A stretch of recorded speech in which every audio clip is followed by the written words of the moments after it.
At Good Words, Right Order, we help people with their writing. Here's the thing.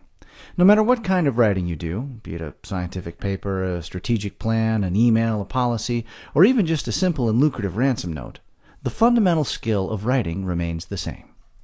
It's rewriting.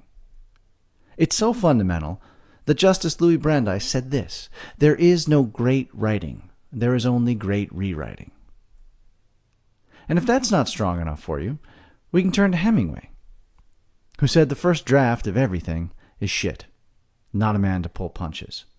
But if he said that about his writing, imagine how much more true it is for mortals like you and I. Now, the trouble with writing advice, like the justly famous omit needless words here, is that it's not really much help unless you already know how to do it. Want to make $1 million in the stock market? Buy low, sell high. There you go. It's exactly right, and no help at all unless you already know how. So we've developed this Rewrite podcast so you can see how rewriting works in real time. As we do these examples, we're going to use the terminology we've developed to make it easier for people to think about how to get the most use out of their words. These terms include good words. Good words are words of clear, unambiguous meaning. You want to use the simplest word possible to get your message across. No jargon or buzzwords for obvious reasons. And if these reasons aren't obvious to you, well, we could take it offline, but at the end of the day, the bottom line is I'm not going to be aligned with you moving forward, and if you push for the win-win too hard, I may have to slap you. It is what it is. While the quality of the words you use depends on the context, there are a few kinds of words that we can be immediately suspicious of.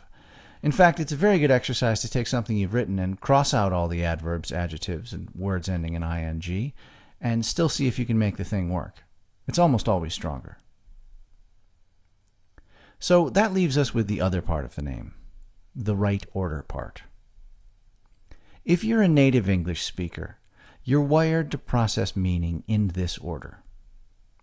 Most of the things that can go really wrong in a sentence, misplaced modifiers, dangling participles, passive voice problems, are really violations of this fundamental word order.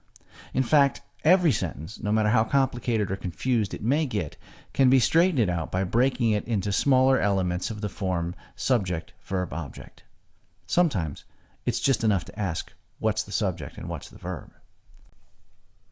Here's a wonderful example of the passive voice. Honey, an affair was had. These things just happen. They're not anybody's fault. They fall from the sky sometimes. We just need to deal with it and move on. Yeah, right. But let's look at what's really going on here.